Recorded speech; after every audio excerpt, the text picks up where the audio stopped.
সেদিনও এমনই এক দুপুর ছিল। তোমার জানালার পাশে দাঁড়িয়ে নিঃশব্দ হাওয়ার মাঝেও যেন শব্দের আভাস ছিল, মেঘের মতো ধীর শান্ত। অলক্ষ্যে ছড়িয়ে পড়ছিল এক অদৃশ্য সুর। তোমার চোখের জলে ভেজে গিয়েছিল কবিতার সমস্ত শব্দ। দৃষ্টিতে এক গভীর স্রোত, যেন প্রেমের সমস্ত সংকোচ ধুয়ে গেছে। সব অব্যক্ততা থেমেছে নিঃশব্দ নীরবতায়। জানালার পাশে দাঁড়িয়ে দেখেছিলাম দূরের কৃষ্ণচূড়ার নিচে বসে আছে ব্যথাতুর বিকেল, নীলচে ধুলো মেঘে নিথর আকাশ। হয়তো তোমার চোখের জলেই আকাশও নীরব হয়ে গিয়েছিল।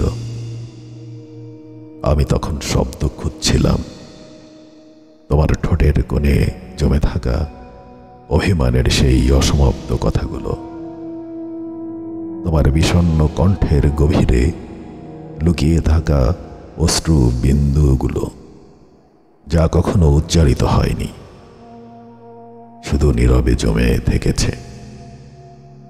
সেই বিকেলে যখন ক্লান্ত পাখিরা ফিরছিল নীড়ে, আমি দেখেছিলাম এই ব্যথা কি শুধুই হারিয়ে যাওয়ার,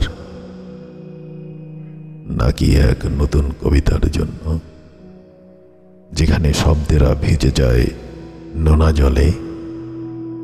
তবে কি জানো, সেই জানালার ছায়ায় দাঁড়িয়ে আমি নিজেকেই দেখেছিলাম ধীরে ধীরে ভেঙে যেতে,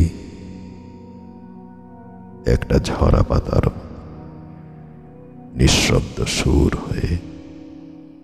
হয়তো সে সুর, হয়তো সে অশ্রু, হয়তো সে নিঃশব্দ সন্ধে, সবই যেন কবিতা, তবুও যেন কিছুই নয়। সেদিন তোমার চোখের জলে ভিজে গিয়েছিল আমার সমস্ত কবিতা।